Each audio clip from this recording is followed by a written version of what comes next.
전도서 5장은 우리가 살아가면서 어떤 말을 해야 되고 부에 대해서는 어떤 생각을 가져야 되는지에 대해서 지혜를 알려주고 있어요. 전도서 말씀을 읽다 보면 죄에 빠진 세상의 삶의 방식들을 순간순간 이게 드러내요. 그래서 이렇게 불의한 구조가 있다.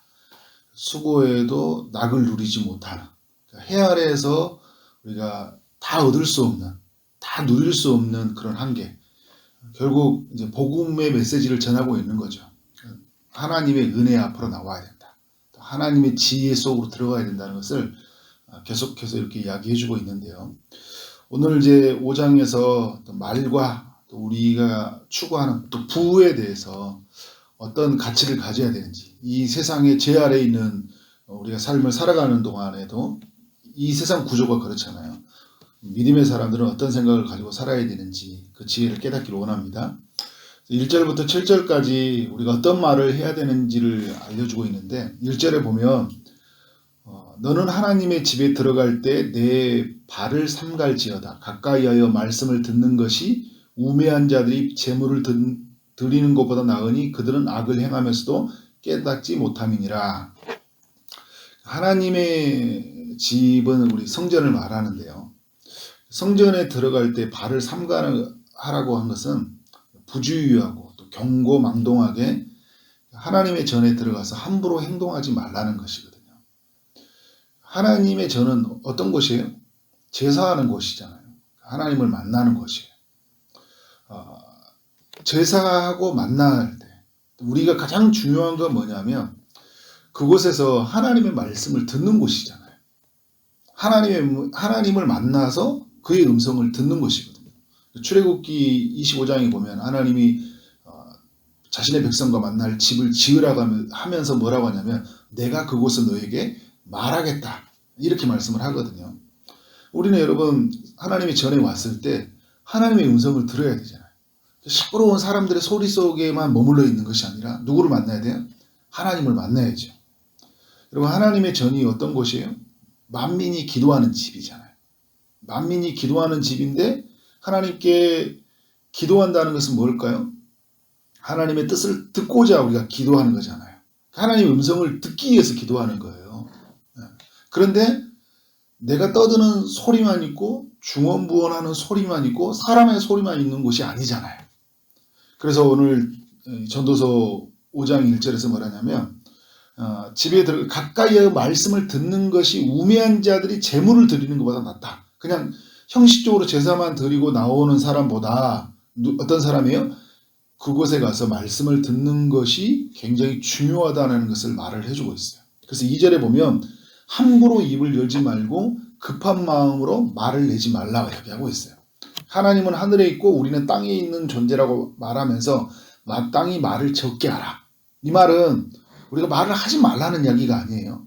또 제 아래에 있는 사람들은 삐져가지고 그럼 말 안 할게 이런 느낀 사람 있잖아요. 나 그럼 하나님 앞에 말하지 마. 나 말하지 말라면서 하나님 앞에 교회 가서 막 이렇게 이야기하잖아요. 그런 게 아니라 그러니까 쓸데없고 함부로 하는 말을 하지 말고 급한 마음으로 입을 내지 마라. 그러니까 경고망동에서 또 쓸데없는 말로 해서 그리고 자기 자신을 과도하게 포장하면서 드러내는 말이 아니라 하나님 앞에 진실함으로 간절함으로 그렇게 우리가 원하는 소리를 하나님 앞에 내야 되죠. 그리고 하나님의 뜻이 무엇인지를 듣는 것은 굉장히 중요하다는 거예요. 그래서 여러분 우리가 새벽에도 기도로 나오고 주일날도 예배를 드릴 때 항상 뭘 하는 거예요? 말씀을 듣잖아요. 말씀을 듣는다는 건 하나님이 우리에게 뭘 원하시는지를 듣는 거예요. 그리고 우리가 하나님께 말하는 거잖아요. 그런 면에서 우리의 말함에 하는 것보다 더 중요한 것은 하나님의 말을 듣는 것이다. 이걸 여러분이 지혜로 깨닫기를 원합니다. 그래서 3절과 7절을 보면요. 우리로 하여금 많은 말을 하지 말라고 해요. 그러면 우매한 자의 소리가 나타난다. 그러니까 어리석은 자의 소리들이 많이 나타나게 되고요. 헛된 일들이 많아진대요. 말이 많아지면. 그러니까 하나님의 뜻으로 하나님의 말들로 채워져 가면 헛된 것들이 없는데 어리석은 말들이 우리를 지배해 가지 않아요. 그러니까 늘 우리는 하나님의 말에 기울여야 돼요. 인생의 지혜를 발견한 사람들을 보면 늘 귀를 기울이는 거죠. 하나님이 우리에게 무엇을 말하실까? 지금 내 인생 속에서 무엇을 말하려고 원하실까? 4절부터 6절까지는 하나님께 소원하는 말에 대해서 이야기해주고 있어요. 소원하는 말을 갚지 않는 것은 하나님을 진노하게 하는 것이고 범죄라 이야기를 하고 있어요. 그러니까 하나님 앞에서 그냥 함부로 말하지 말라는 이런 것과 관련되어 있는 거거든요. 그러니까 정말 하나님 앞에서 소원하는 것은 아름다운 거예요. 교회를 세우고 하나님 나라를 세워가는 말이기 때문에 내가 주님이 은혜 주시면 내가 이렇게 살겠습니다라는 것들인데 그냥 우리가 사람들 앞에서는 나는 이제 이렇게 하겠습니다 막 이렇게 했는데 나중에 안 돼버린 게 굉장히 많이 있죠. 그런 면에서 저도 굉장히 조심스러워하죠. 제일 교회에서 말을 많이 하는 사람이 저잖아요. 성격상 말도 많이 하고요. 또 자리상 말을 많이 하게 될 수밖에 없는 거예요. 제가 이 목사라는 이 자리가 말을 많이 하게 되고 제 기질상 또 말을 많이 해요. 그런데 헛된 말을 많이 할 수 있다.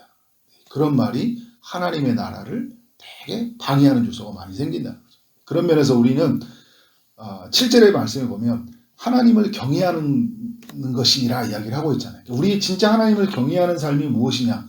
그러니까 인생의 최고의 지혜는 하나님을 경외하는 삶이거든요. 경외하는 삶에 있어서 무엇냐 할 때는 전도서 기자는 말을 우리에게 말해주고 있어요. 그러니까 신약에서 우리가 지혜서 말하면 야고보서를 이야기하는데 야고보서에서도 무슨 이야기를 많이 해요? 말을 더디하고 듣는 것을 더 중요하게 이야기하잖아요. 굉장히 말이 중요하다는 것을 알려주고 있습니다. 또 하나 이제 전도서 5장이 알려주고 있는 것이 부에 대한 그 지혜를 우리에게 알려주고 있는데 전도서가 말하고자 하는 그 부는 뭐냐면 만족을 주지 못한다는 거예요. 내일 또 이제 만족을 주지 못하는 부분에 대해서 살펴볼 텐데 뭘 만족을 주지 못하냐면 10절에 보니까 은을 사랑하는 자는 은으로 만족하지 못하고 풍요를 사랑하는 자는 소득으로 만족하지 못한다. 그러니까 은과 풍요가 우리에게 만족을 줄 수 없다는 거예요. 왜 만족을 줄 수 없는 것일까요? 은, 풍요는 연기, 수증기 이런 의미를 담고 있기 때문에 숨, 호흡, 제가 헛되도다의 단어 속에 헤벨이라는 단어 속에 숨, 호흡, 연기 이런 의미를 말했잖아요. 수증기 이런 의미를 다 담고 있어요. 무슨 말이에요? 보이는데 잡히질 않아요. 숨과 호흡은 존재하지만 잡히지가 않는 거예요. 마치 이런 것과 같은 거예요. 은, 풍요 이런 모든 것들은 보이잖아요. 보이는 것들 뭐예요? 내가 잡으려고 해도 잡혔는데 잡히질 않아요. 결국은 내 손에 잠깐 있는 것 같지만 조금 지나면 내 손에 있는 게 누구에게 있어요? 여러분 돈을 보면 알잖아요. 지금 내 돈이 그 종이가 계속 내게 있어요. 누군가에게 가게 되고 그 다른 돈이 내게 들어오기도 하고 막 이렇게 되는 거잖아요. 이것이 이렇게 바라보면서 이건 정말 내 것이 아니라는 걸 바라보고 언젠가 다 사라지는 것이죠. 전도서를 기록했던 저자 솔로몬은 은과 풍요는 결코 나에게 만족을 줄 수 없다는 그 지혜를 깨닫게 되는 거죠. 그러니까 10절에서 뭐라고 하냐면 이것도 헛되도다 얘기하고 있잖아요. 헤벨이라는 단어를 쓰고 있어요. 11절에 보니까 재산이 많아지면 먹는 자들이 많아진다고 해요. 그러니까 그 11절에 그렇죠? 11절에 보면 먹는 자들도 많아진다. 왜냐하면 돈 관리해야 되니까 정말 사람들도 많아지죠. 그리고 그 소유주들은 눈으로 보는 것 외에는 무엇이 유익하랴. 그러니까 뭐예요? 결국은 내가 번 돈으로 다른 사람이 다 먹고 살고 있거든요. 근데 보는 것 외에는 이거 자체는 되게 유익한데 그게 뭐 내 것처럼 막 나를 엄청 만족하게 하고 있지는 않은 거예요. 그러니까 제가 처음에 이야기했던 것처럼 제 아래 빠져있는 세상에게서는 주는 만족이 부분적으로는 유익한 게 있는데요. 이것이 나를 완전히 붙들어 가지는 못해요. 참된 만족으로 기쁨으로 이끌어가지 못하는 묘한 세계 속에서 우리는 살아가고 있는 것이죠. 그리고 나의 재산을 노리는 사람이 많아요. 그러니까 뭐예요? 불안하는 거예요. 가지고 있어도 언제 잃어버릴지 두려움이 살잖아요. 여러분도 그렇잖아요. 돈뿐만 아니라 인생에 뭔가 좋은 일이 생겨났어요. 불안하잖아요. 나에게 또 무슨 일이 생기는 건 아니야. 또 이게 다 망하는 건 아니야. 막 이런 일이 생기는 거예요. 그래서 12절에 부자는 무엇 때문에 자지 못한다고요? 그 부유함 때문에 자지 못한대요. 그러니까 여러분 돈 없는 것 때문에 슬퍼하지 마시기 바랍니다. 돈 많은 사람도 잠만 잘 자는데요. 막 이렇게 많은 사람이 있는데 그 마음속에 가지고 있는 근심과 걱정이 돈으로 채워지지 못하고 있다는 거예요. 돈이 잠을 자게 만든지 알지 않는다는 거예요. 13절부터 17절까지는 인간에게 있는 부가 얼마나 허무한지를 말해주고 있는데 전도자가 뭐라고 하냐면 이 전도서를 기록했던 저자가요. 해 아래서 큰 패단이 되는 일을 보았다고 그래요. 이 세상을 살아가면서. 부를 가졌지만 그것이 뭐예요? 오래가지 못하더라는 거예요. 자기가 부자들 다 봤어요. 오래가지 못해요. 여러분 우리가 말했던 이 전 세계적으로도 그렇고 갑부들이 오래 가든가요? 못 가요. 유명한 사람 오래 간가요? 3대를 기억하지 못해요. 여러분 우리 젊은 세대들한테요. 이제 김인주 목사님 누구냐 말하면 잘 몰라요. 다 아는 사람들인데 모른다니까요. 한국의 유명한 목사님들 다 몰라요. 옛날에 대통령들 누구 말해도 누군지도 잘 모르잖아요. 돈도 마찬가지. 오래 가지 못해요. 14절에 보니까 아들을 낳았대요. 아들을 낳으면 얼마나 경사해요. 그런데 재난을 당해가지고요. 아기가 줄 수 있는 돈이 그런 돈이 아무것도 손에 이제 없어 버린다. 결국 인생은 아무것도 가지고 태어나지 못했던 것처럼 이 세상에서 수고하여 얻은 것은 아무것도 가지고 하나님 나라 갈 수 없다. 이제 이거를 이 전도서를 기록했던 저자가 기억하고 있고 이걸 알고 계시면 이것을 뜻을 깨닫게 하신 예수님이 이 땅에 오셔서 뭐요? 이 땅에 보물을 쌓지 말고 어디에 보물을 쌓으라 이야기하는 거예요? 하늘에 보물을 쌓아라. 그리고 돈과 하나님을 겸하여 섬길 수 없다. 왜냐하면 돈은 우리에게 만족을 줄 수 없기 때문에 누구를 섬겨야 되는 거예요?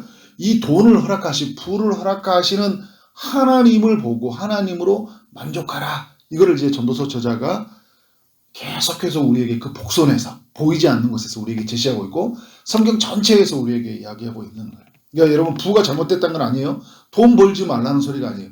열심히 우리가 저축해서 돈을 벌어야 돼요. 개미에게서 그 지혜를 배우라는 것처럼 잠언에서 굉장히 중요한 거예요. 그러나 이 부가 우리에게 만족을 주는 것이 아니라 하나님이 우리에게 만족이라는 것들. 돈이 우리의 인생을 이끌어가는 것이 아니라 하나님이 이끌어가는 거예요. 그러니까 여러분 그렇게 되면 쓰는 데 있어서 굉장히 지혜롭죠. 버는 데 있어서도 지혜로워요. 이 부의 가치를 알았기 때문에. 우리 안에서 이러한 가치들이 정말 하나님 안에 이 말씀으로 세워져 가기를 원합니다. 모든 것은 하나님께로 온다는 것을 기억하고 18절 하나님은 일평생 먹고 마실 수 있는 것을 주시는 분이라고 했어요. 우리가 먹고 살도록 하나님은 허락하시거든요.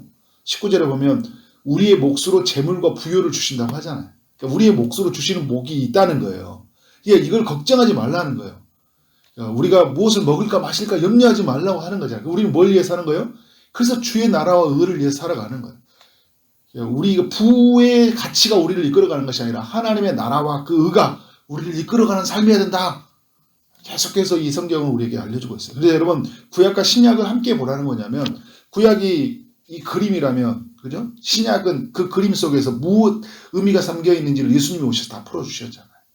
그런 면에서 참된 지혜자이신 예수님에게 가서 우리가 부의 가치가 무엇인지를 확실하게 더 정리할 필요가 있는 거죠. 우리 사랑하는 하나님의 백성들이 오늘 이 말에 대해서 또 부에 대해서 참된 가치를 가지고 이 세상에 살아가는 방식이 아니라 하나님 나라의 원리를 가지고 그렇게 정말 이 세상의 지혜자로서 멋지게 인생을 살아가기를 주의 이름으로 축원합니다. 그런 은혜가 우리 모두에게 오늘 있기를 소망합니다. 기도하도록 하겠습니다. 하나님 아버지 전도서 5장을 통하여 우리 모두에게 은혜를 주시니 감사합니다. 하나님 어떤 말을 하고 살아야 되는지 우리로 하여금 깨닫게 하신 주님, 우리가 무슨 말을 하기 전에 주님이 우리에게 무엇을 말씀하시는지에 대해서 귀를 기울이며 나갈 수 있도록 인도하여 주옵소서. 하나님을 경외하는 삶이 무엇인지 우리의 혀를 통해 드러날 수 있도록 인도하여 주옵소서. 하나님 우리가 부와 풍요를 쫓아 살아가는 것이 아니라 이 모든 것을 허락하시는 주님 앞에 나아가는 우리 삶이 되어지기를 소망합니다. 주님이 우리에게 주시고자 하는 몫이 있고 우리에게 허락하신 그 모든 것이 있기에 하나님만을 바라보게 하시되 주님의 말씀 안에서 오늘 하루를 살아가고 인생을 살아갈 수 있도록 인도하여 주옵소서. 부와 풍요가 우리를 이끌어가는 것이 아니라 하나님의 나라와 하나님의 의가 우리 모두를 이끌어갈 수 있도록 축복하여 주옵소서. 오늘도 주의 응답을 기다리는 이들에게 찾아가셔서 은혜를 베풀어 주시길 원합니다. 육체의 아픔 중에 있는 성도님들이 있습니다. 주님이 피 묻은 손으로 안수하시고 깨끗하게 나음 얻을 수 있도록 역사하여 주옵소서. 취업을 준비하는 이들에게 마땅한 일터를 허락하시고 결혼을 준비하는 이들에게 하나님께서 마땅한 배우자를 허락하여 주옵소서. 임신을 준비하고 출산을 준비하는 모든 이들에게 하나님의 함께 하심이 있기를 원합니다. 오늘 하루 만나는 모든 사람들에게 주의 사랑이 흘러가게 하시고 오늘 주어진 일 최선을 다해 일하게 하심으로 말미암아 우리 하나님께 영광이요 우리 모두에게는 큰 기쁨이 되는 하루 되도록 주님이 인도하시고 주님이 축복하여 주옵소서. 예수 그리스도 이름으로 기도를 쌓옵나이다. 아멘.